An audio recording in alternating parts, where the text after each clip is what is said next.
When my husband passed away, my daughter Emma said, "Dad won't know if I'm there, and Jake's birthday happens just once every year." Those words cut through my heart like broken glass. The next morning, she knocked on my door with an urgent favor to ask, acting like nothing terrible had happened. It was my chance to show her what happens when you forget what family really means, and I grabbed that chance with both hands. "I'll tell you everything. First, let me thank you for watching Grandma Stories. Please subscribe and tell us where you're watching from in the comments. We might give you a shout out in our next video." Today's special shout out goes to Sarah Smith from California. Thank you for being part of our family. Now, let me tell you everything. My fingers shook as I picked up the phone to call Emma at 9 o'clock in the morning, straightening my black dress for the 4th time.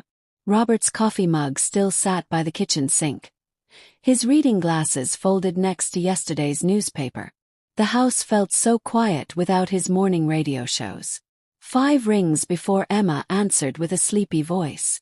"Hey Mom, what's up?" she mumbled. I took a deep breath. "The service starts at noon, sweetheart. Your dad's final goodbye." Party music blasted through the phone speaker. I could hear Jake laughing loudly in the background, probably hanging balloons for his celebration. Emma cleared her throat awkwardly. "Mom, I explained this yesterday. Jake's birthday party is tonight. We've been organizing this surprise for weeks now."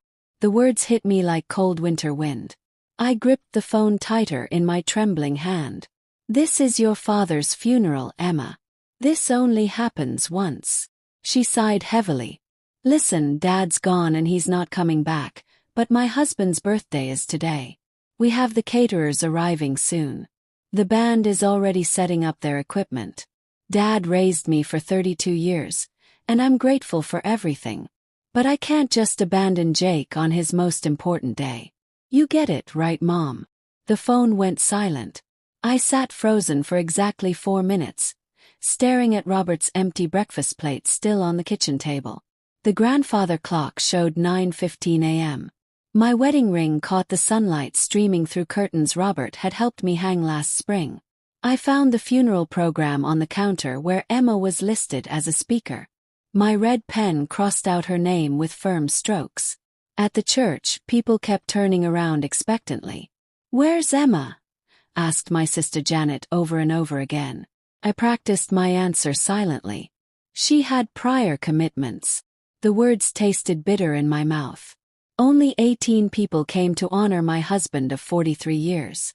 Our daughter wasn't among them. I stood alone beside the casket, surrounded by Robert's co-workers from the post office and neighbors from our street. The empty spot where Emma should have been felt huge and cold. "He was so proud of that girl," whispered Mrs. Chen from next door, always bragging about her success. I nodded, my throat feeling tight and sore. Robert had defended Emma even when she missed his heart surgery last year. "Young married couples need their space," he'd said when she skipped his birthday dinner. The minister talked about family bonds and eternal love while I watched dirt fall onto polished wood. Each shovel full buried not just Robert, but my hopes about what our daughter had become. Driving home, I held the steering wheel so tight my hands went white. The passenger seat where Robert always sat stretched empty and cold beside me. He'd always insisted we take his old pickup truck instead of my car, said it was better for hauling groceries. The radio played his favorite country song. I switched it off immediately. Our neighborhood looked exactly the same as always. Green lawns, white fences, the peaceful life we'd built together. I pulled into our driveway and sat there for several minutes, gathering courage to face the emptiness waiting inside. The front door key turned with the same familiar click as always. I hung my purse on the hook Robert had installed 20 years ago, such a small, everyday action that felt enormous in the silence. No whistling from the garage, no television playing, just the house settling around 4 decades of shared memories. I loosened my black scarf and collapsed into my favorite chair. The blue recliner Robert always said didn't match our yellow wallpaper. He'd wanted to redecorate the living room for years, but I'd been too busy managing the household budget. Now that wallpaper would stay exactly as it was forever. Our wedding photo smiled from the bookshelf. Robert at 25, handsome in his rented suit. We'd gotten married right here in Springfield, promised each other everything we could give. Kept that promise completely. Maybe too completely, thinking back now. The memories came flooding back without warning. Emma taking her first steps across this exact carpet. Tiny hands reaching for Robert's outstretched arms. Birthday parties with homemade cakes because we couldn't afford store-bought decorations. Robert working double shifts at the post office while I took care of Emma and managed our household. He'd never complained once. Not when I worked 16-hour days cleaning houses. Not when we ate plain pasta for dinner multiple nights in a row. "We're building Emma's future," he'd whisper after she'd fallen asleep between us in our bed, too small for her own room yet. I discovered his journal on the nightstand, bookmarks still marking important pages. A handwritten letter fell out as I opened it. "My dearest Helen, please don't let Emma forget about us. We gave her everything we possibly could. I hope that was enough for her. All my love forever, Robert." My hands trembled reading his careful handwriting. In our closet, I found the special box he'd kept hidden from view. Emma's report cards saved from first grade through college graduation. Every A+ celebrated. Every achievement carefully preserved. He'd written small notes on each one. "So proud of our smart girl. Our brilliant daughter." The graduation photos hurt the most to look at. Emma in her cap and gown. Diploma paid for with Robert's overtime hours and my weekend cleaning jobs. Total cost $215,000. Her proud smile never once acknowledged the sacrifices behind her education. I pulled out my calculator and started adding up numbers. The house down payment I'd given her. $400,000. Her wedding to Jake. $85,000. Her first car. $40,000. Graduate school she'd demanded but never finished. $52,000. The emergency loans for their vacations. Jake's failed restaurant, Megan's shopping sprees. Robert's coffee mug still sat in the dishwasher exactly where he'd left it. His mystery novel lay open on his nightstand, bookmark waiting for eyes that would never read another page. Get well cards from friends covered our kitchen table. People who'd cared more about his final weeks than his own flesh and blood. The numbers kept getting bigger and bigger. Emma's total cost over 16 years. $912,000.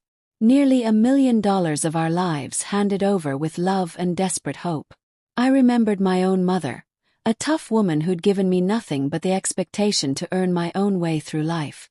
"Build your own strength," she'd said firmly. Maybe she'd been absolutely right. Darkness settled outside our windows. I didn't bother turning on any lights in the house. Car pulled into our driveway, engine running quietly. I didn't get up to look outside. If Emma wanted to talk to me, she knew exactly where to find me sitting. The engine revved loudly and drove away into the night. At 7 in the morning, I sat at my kitchen table with file folders spread in neat rows. Emma's education expenses. Emma's house costs. Emma's wedding bills. My coffee grew cold as I opened the calculator and began adding up what Robert had been too kind to demand payment for. My reading glasses reflected the morning sunlight as I pulled up our bank statements. 16 years of money transfers, each one marked loan to Emma, or Emma Emergency Fund. The papers rustled in the silent house, the only sounds in my new reality without Robert. College tuition first. 4 years at $55,000 each. I remembered writing those checks while Robert worked extra shifts to cover our own monthly bills while our daughter partied at State University. Then graduate school. Another $52,000 for a degree she'd quit halfway through to find herself backpacking across Europe. That European adventure cost us $38,000. "Just temporarily, Mom, until I figure things out." The house purchase nearly destroyed our retirement savings. Emma at 26 standing in our kitchen with Jake's engagement ring sparkling on her finger. "We found the perfect house, but we're short on the down payment. $400,000. I'd emptied our savings account completely. Signed as guarantor on their mortgage. Covered every single penny they needed. Family takes care of family, Emma had said, giving me the tightest hug. I'll pay you back when Jake's business starts making real money. What business exactly? She'd been working part-time at a flower shop since graduation, earning barely enough for her car payment while learning skills she never seemed to value or appreciate. Robert's hidden notebook fell from the pile of files. His handwriting documenting every sacrifice we'd made. Anniversary dinner cancelled. Needed $6,000 for Emma's car repairs. Postponed Helen's surgery. Emma's wedding costs went over budget again. Bought store-brand food this month. Sent Emma money for Jake's surprise party. His final entry cut deepest into my heart. We gave Emma everything possible. I hope she remembers us with kindness and love. The calculator's display showed $912,000. More than $750,000 given away freely. My father had given me exactly $50 and a firm handshake when I left home at 18. I'd built everything from absolutely nothing, and Emma saw it all as her rightful inheritance to spend while we were still breathing. I remembered her calling our savings account family money last Christmas, as if she'd earned it beside us instead of simply being born into our love. Jake had nodded approvingly, already planning how to spend retirement funds I'd earned with 4 decades of hard work. My business experience kicked into gear. This was a problem requiring a practical solution, not grief requiring endless comfort. I'd been too emotional for far too long, making excuses for behavior Robert had worried about privately. Maybe we're giving too much, he'd whispered after Emma's latest financial emergency. Her photograph watched from the refrigerator as I closed all the files.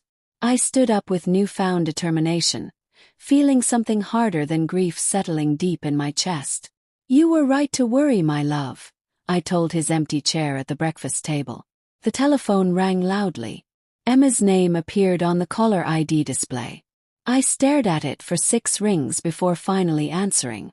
Hi, Mom. I hope you're doing okay after yesterday's service. Emma's voice carried that familiar cheerful tone she used whenever she needed something important. I noticed she didn't mention the funeral specifically, didn't ask how I was managing without Robert in the house. I'm managing just fine. I kept my voice completely steady, staring at the financial documents scattered across my kitchen table. Good to hear. Listen, I'm calling because we need help covering some unexpected expenses. Jake's party was absolutely amazing, but we kind of went a little overboard. You know how it is, right? You only turn 35 once in your entire lifetime. In the background, I could hear Jake's voice clearly. Tell her about the DJ costs. Yeah, so we hired this incredible DJ system, took everyone to that fancy steakhouse downtown, got Jake this gorgeous watch he'd been wanting. He deserves the absolute best, you know? But now the credit card bills are starting to arrive, and we're looking at about $20,000 in immediate payments.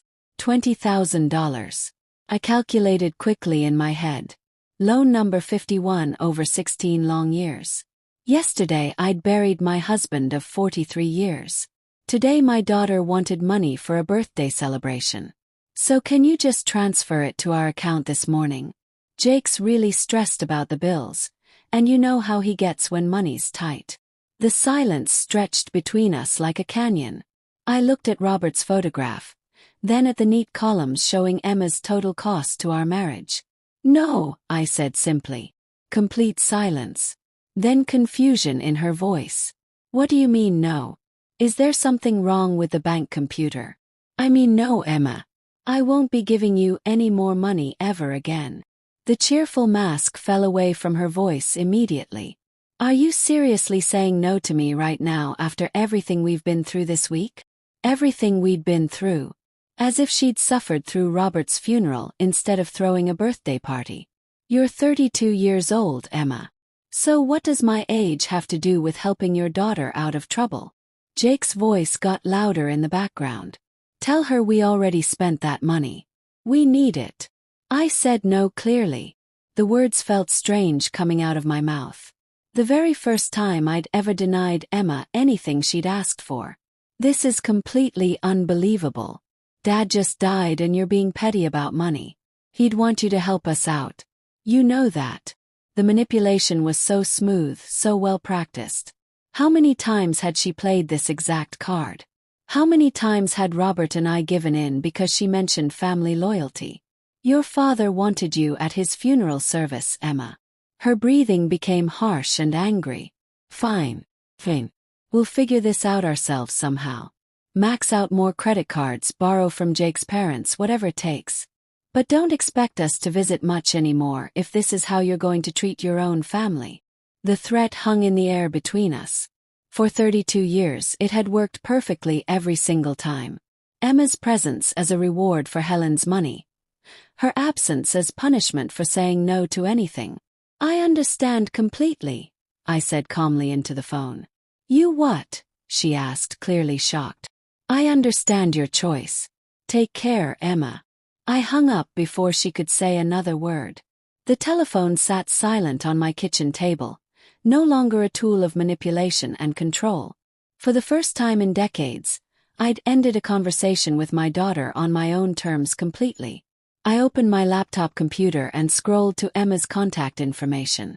Tomorrow morning we'd have a very different kind of conversation, one where I was the mother, not the automatic money dispenser who'd forgotten the difference. If Emma wanted to treat me like a stranger, I'd accommodate her professionally and personally.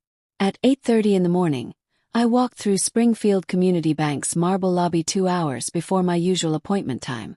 Robert and I had been customers here for 25 years, building our savings account penny by penny.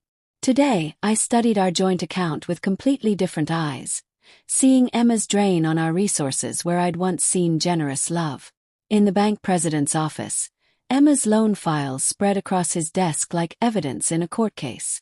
16 years of financial records told the real story that I'd refused to see. Missed payments, extended due dates, emergency transfers, promises broken repeatedly. The mortgage I'd guaranteed, the credit cards I'd co-signed, the personal loans in my name for her temporary needs. I'd been making excuses for all of it. Maternal love, Robert's gentle reminders that Emma was still learning about money. But these documents revealed a pattern of financial irresponsibility that should have ended my support years ago completely. At 9:15, I called the bank's legal department to my meeting. As their attorney explained, I'd need to handle the paperwork properly and completely. His face showed no surprise when I explained my decision to withdraw all guarantees. He'd been documenting Emma's payment failures for months, waiting for me to finally take action. I'll prepare the withdrawal documents immediately, he said quietly. 30-day notice period. Yes, standard legal protocol for guarantee withdrawals. I practiced my speech in the bank's private office, watching my reflection deliver the words with steady professionalism. No emotion, no explanation beyond what the law absolutely required. Emma would learn about this decision through official bank correspondence, not through a mother's phone call. At 10 o'clock, I signed the legal documents with my steady signature. My name removed from Emma's mortgage, her credit cards, her car loan, every financial obligation she transferred to my shoulders. The banker explained that these changes took immediate legal effect. Emma was now completely responsible for her own debts and financial decisions for the first time in her adult life. I want Emma to receive formal written notice of these changes, I instructed clearly. Additional legal protections followed quickly after that. Power of attorney documents removing Emma's authority over my medical decisions. Living will instructions excluding her from healthcare choices. Estate planning changes that would reshape my family's financial future forever.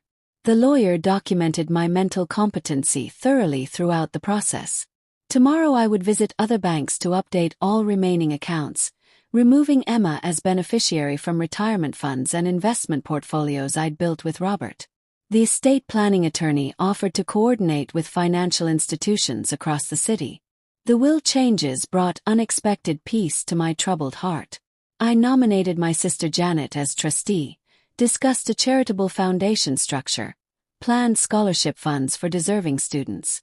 Robert's memory would be honored through education, something he'd valued deeply throughout his teaching career. Robert would be so proud of this foundation, the attorney said as we finished our meeting. He always believed in helping young people succeed. For the first time in days, I felt genuine satisfaction instead of cold determination and anger. The lawyer understood this wasn't revenge against Emma. It was justice for Robert's memory and values. My transformation from grieving wife to purposeful philanthropist felt completely natural. We shook hands outside the law office building. My phone showed 5 missed calls from Emma, the first sign she was beginning to realize the seriousness of her situation financially. I deleted the voicemails without listening to a single word and walked confidently toward my car. The next phase of my plan was ready to begin. The Springfield Women's Club elegant dining room welcomed me with familiar warmth and luxury. Crystal chandeliers, fresh flowers, and photographs of founding members created an atmosphere of community values and established friendships. As secretary of our monthly board meeting, I'd attended these gatherings for 12 years straight. 15 board members sat around the polished table, discussing routine club business before our official meeting started. The smell of fresh coffee and homemade cookies mingled with quiet conversations about recent community events and local news. Margaret Walsh, our club president, approached with genuine sympathy and concern. Helen, the memorial service was absolutely beautiful. Robert would have been so pleased. "Thank you for the lovely flowers," I replied graciously to her kindness. Dorothy Simpson, Robert's sister and a longtime member, joined our conversation with obvious concern.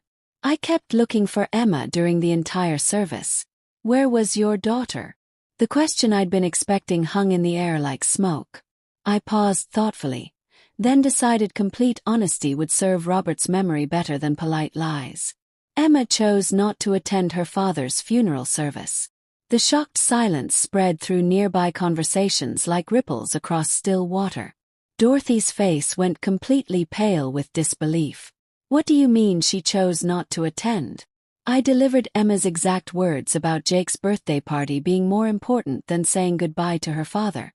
The visible disgust on board members' faces told me everything about their values. Values Emma had completely abandoned for her selfish priorities. Margaret's assistant, Nancy, had been listening from the hallway entrance. Within minutes, she was making phone calls to other club members. The story reached the garden club within an hour, then spread through Springfield's social community like wildfire during dry season. I drove home completely unaware of the social storm I'd accidentally unleashed on Emma and Jake. The first consequences hit Emma the very next morning. Her yoga instructor at the exclusive downtown studio asked her to leave mid-class. "We prefer members with strong family values," came the cold, clear explanation. Jake's lunch reservation at the country club was cancelled with a polite but firm phone call from management. Their regular table at Antonio's restaurant became permanently unavailable without explanation. Emma's confusion turned to growing panic as the patterns became obvious. Saturday morning brought Jake's most humiliating moment yet. His golf partners made transparent excuses and left the course early. The pro shop manager suggested Jake might be more comfortable playing elsewhere.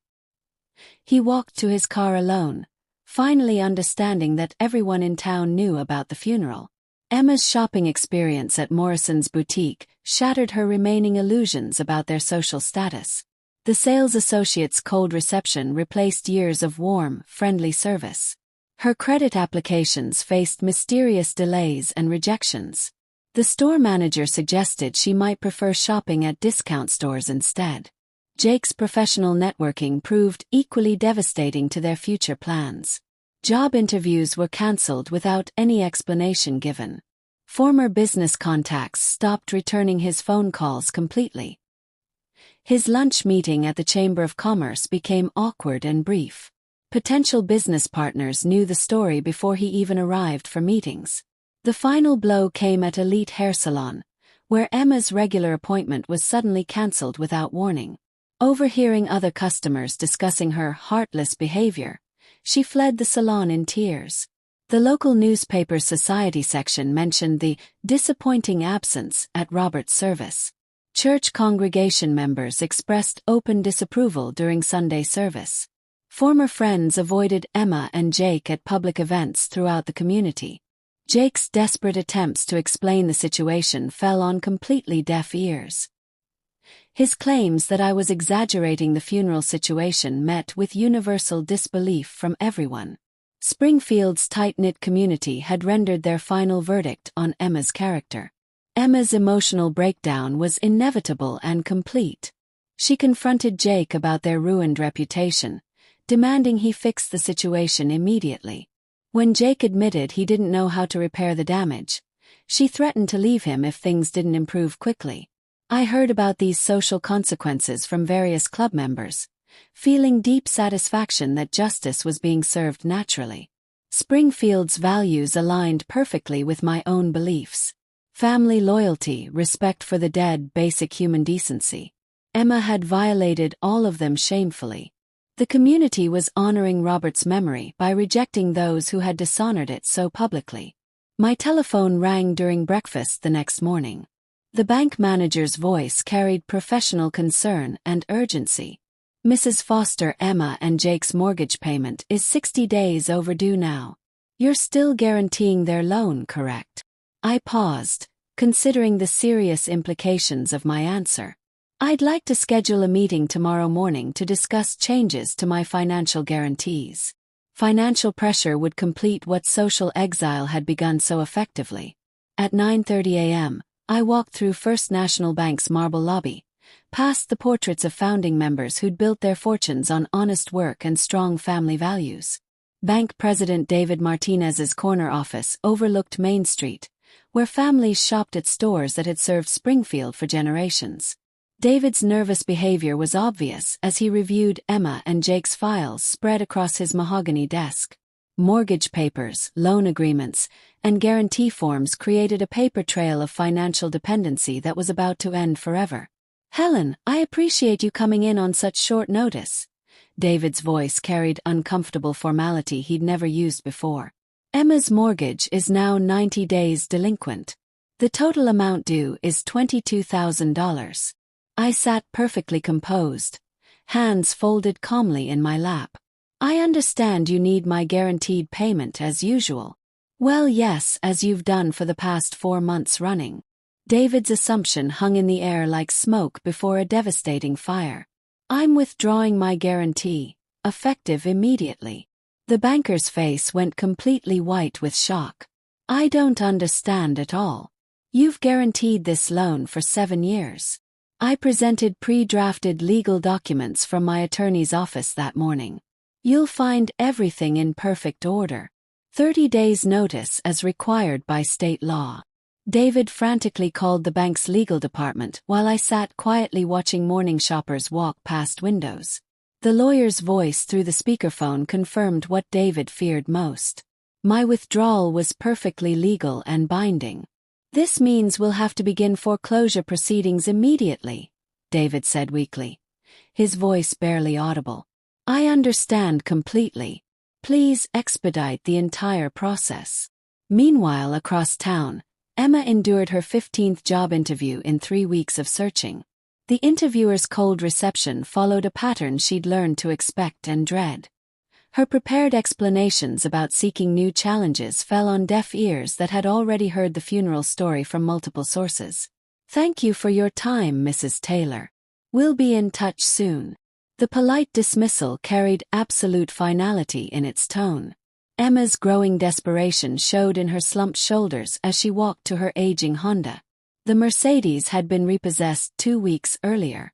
That same afternoon, Jake discovered the credit card crisis at Best Buy Electronics. His gold card was declined for a simple laptop purchase. "There must be some computer error," he told the embarrassed sales clerk loudly.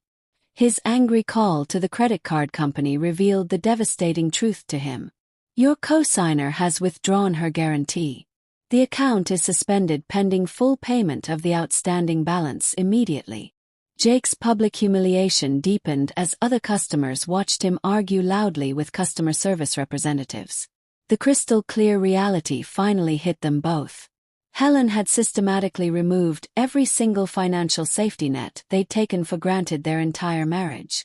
Emma and Jake returned home to find electricity disconnected completely. The utility company's notice cited unpaid bills totaling over $1,500. Jake's failed negotiations with the payment department ended when they discovered his unemployment status. Their first night by candlelight became a crash course in harsh reality. Emma paced their dark living room, high heels clicking against hardwood floors, accusing Jake of destroying their comfortable lives. His weak attempts to blame Helen for being vindictive met with her growing hysteria and anger. "Fix this situation or I'm leaving you," she declared with pure venom in her voice.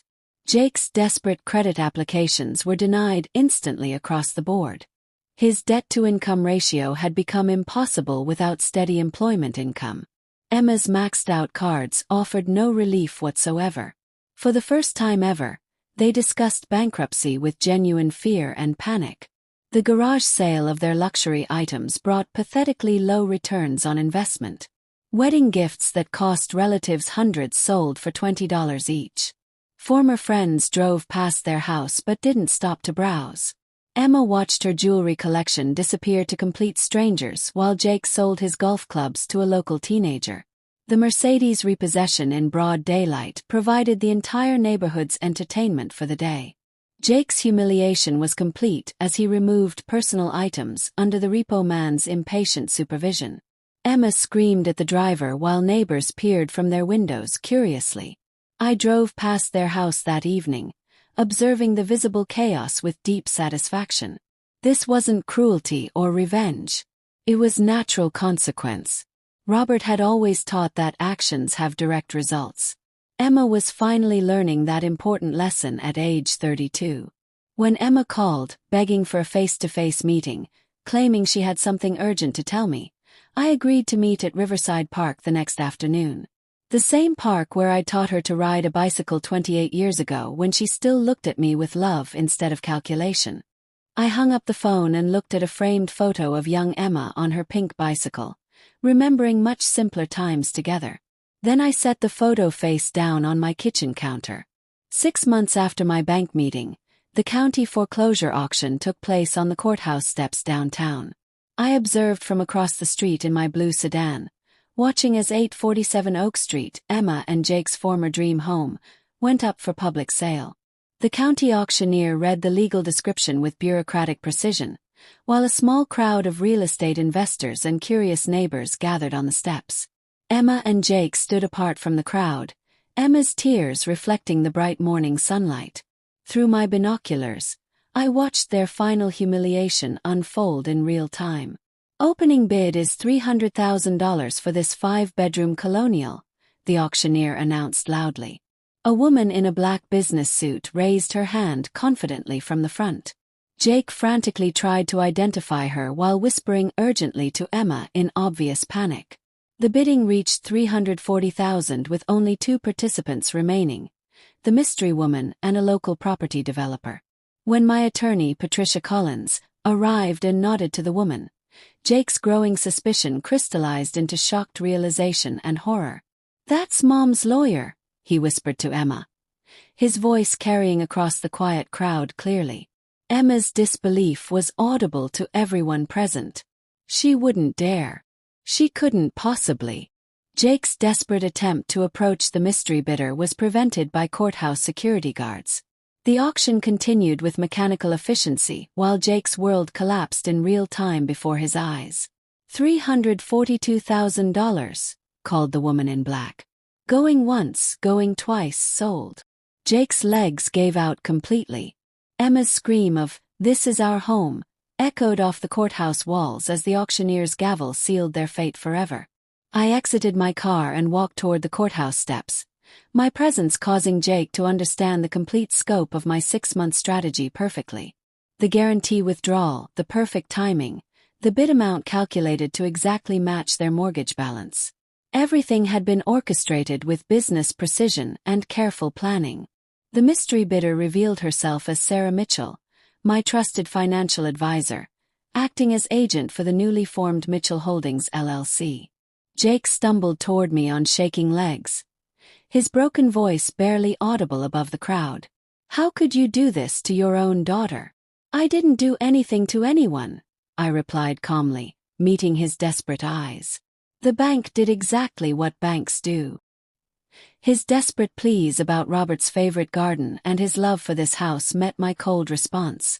Robert's not here to see what Emma has become. Emma's final attack came as a wild lunge, screaming accusations about elder abuse and mental incompetence loudly. Patricia Collins documented her hysteria while security escorted her away from me immediately. The entire scene provided perfect evidence of their true character for legal records.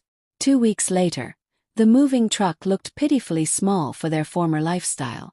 Emma threw clothes into suitcases with violent anger while Jake carefully wrapped Robert's crystal whiskey decanter, the last gift that connected him to his father-in-law.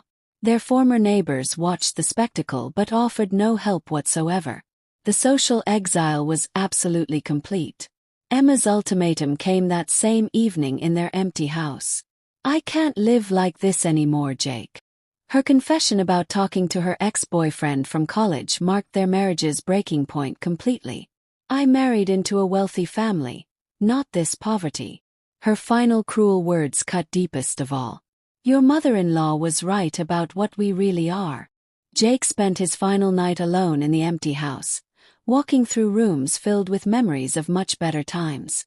In the kitchen drawer, he found Robert's hidden note to Emma. "Emma, remember we love you always." For the first time, genuine tears of regret fell as he understood what he'd truly lost forever. I received the house keys from Sarah Mitchell with quiet satisfaction and inner peace. My decision to renovate the house and donate it to a deserving family would complete the circle perfectly. Robert would approve of this final justice. That evening, Emma called from a payphone outside a cheap motel room. Her cell service had been cancelled for non-payment. The telephone rang in my house, but seeing Emma's name on caller ID, I let it go to voicemail immediately. The final confrontation could wait until I was ready. Emma arrived at my front door at 8 o'clock on a cold December evening, 4 months after losing the house. Her finger hovered over the doorbell for a full minute while I watched from the living room window, debating whether to answer. When I finally opened the door, I didn't invite her inside the warm house. Emma's appearance shocked me completely. Unwashed hair, wearing a wrinkled coat and torn jeans. She'd aged 10 years in 6 months of struggle. Her obvious weight loss and defeated posture contrasted sharply with her former confidence and arrogance. "Mom, I know I messed up terribly," she said. Her voice shook as she launched into a rehearsed speech about understanding her mistakes now.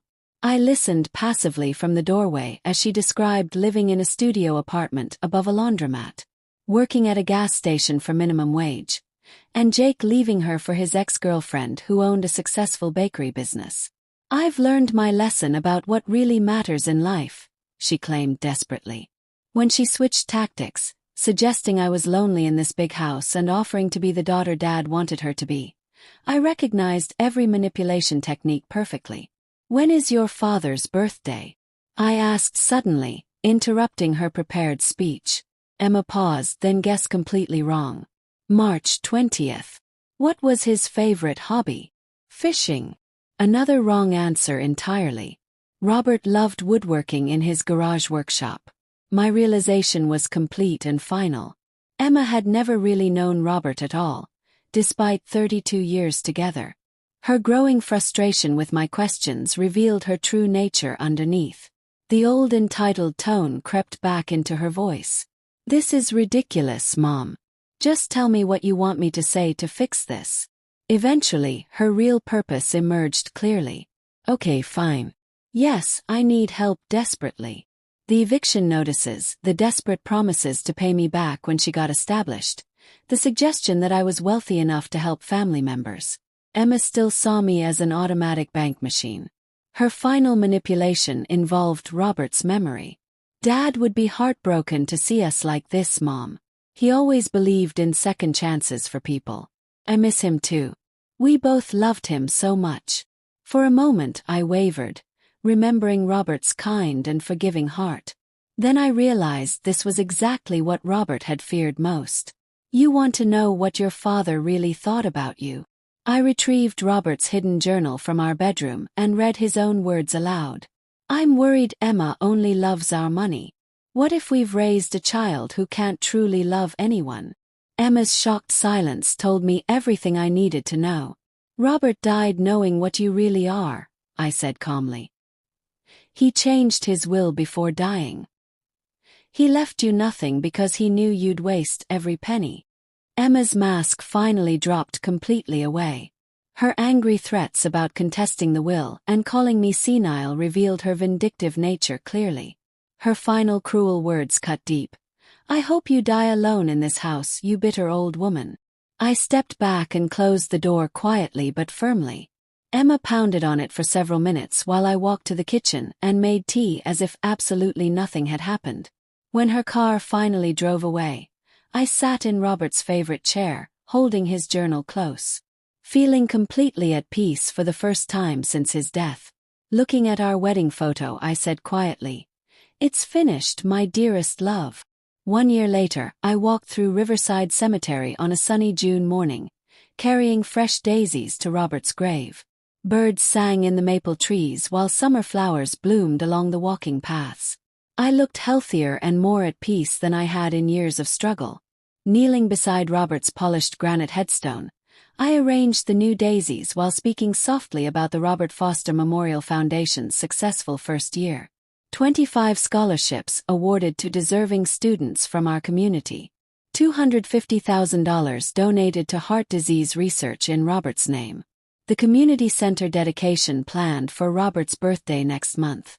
Emma works at Pete's gas station on Highway 9, I reported matter-of-factly to his gravestone. Her divorce was finalized completely. Jake remarried his ex-girlfriend who owned the successful bakery. Emma lived in complete social isolation and financial struggle every single day. I felt no satisfaction in her suffering anymore. Only justice served properly. Leaving the cemetery, I stopped at Morning Glory Diner for my usual breakfast. Emma worked behind the counter wearing a stained uniform and hairnet. Our eyes met across the busy diner. Her shocked recognition and visible shame were obvious as I calmly ordered coffee and toast, treating her like any other service worker. "How are you doing, Mom?" Emma's voice carried genuine humility for the first time ever. "I'm doing very well, thank you kindly." "I know sorry isn't enough for what I did," she said quietly, avoiding eye contact. "No, it definitely isn't enough." Emma's admission surprised me completely. I understand now what I lost forever. It was never about the money, was it? You wanted me to love you, not your bank account. Dad wanted that too. Your mother and father wanted that very much, I corrected gently. For the first time, Emma's tears seemed genuinely real. I did what I had to do, I explained calmly. Robert would have approved of every decision. I know, Emma accepted with bowed head. I deserved all of it. Yes, you did deserve it. When Emma asked if there was any way back to our family, I answered honestly and thoughtfully. I don't know yet. Maybe someday. You'd have to prove you've really changed inside. Not with words or promises. Show me through your actions over time. I described my new life with genuine happiness. Volunteer work at the community center, new friendships with other volunteers, Sunday dinners with the Peterson family whose son received a scholarship. I was dating Frank, a kind widower from church who shared my values. My life was full of purpose and meaningful relationships again. Visiting Amanda Rodriguez, our first scholarship recipient, brought deep satisfaction to my heart. Her gratitude for the opportunity to attend nursing school was overwhelming. Her heartfelt letter to Robert's memory on the foundation website brought tears to my eyes. Robert's memory lived on through education and helping others. Driving home past Emma's old house, I saw the Garcia family had transformed it into a home filled with love and grateful appreciation. Mrs. Garcia waved from the garden Robert once tended with such care. Children played where Emma once played as a little girl. The house embodied everything Robert had valued in life. That evening I prepared dinner in the kitchen I once shared with Robert, setting one place without any sadness. My telephone rang with Frank calling about our weekend plans together. I smiled genuinely, the first real happiness since Robert's death 6 months ago. Standing in the garden at sunset, watering Robert's tomato plants, I felt the peace of a woman who fought for justice and won completely. My certain knowledge that I'd honored my husband's memory brought complete satisfaction. Going to bed early, I slept soundly for the first time in 2 years, dreaming of Robert smiling and telling me, "You did exactly the right thing, Helen. I'm so proud of you, my love." Justice was served perfectly. Love had required tough choices, but the right choices for our family. Rest in peace, my dearest Robert. If you enjoyed this story, please like this video, subscribe to Grandma Stories, and share your thoughts about this story in the comments below. Thank you for watching Grandma Stories.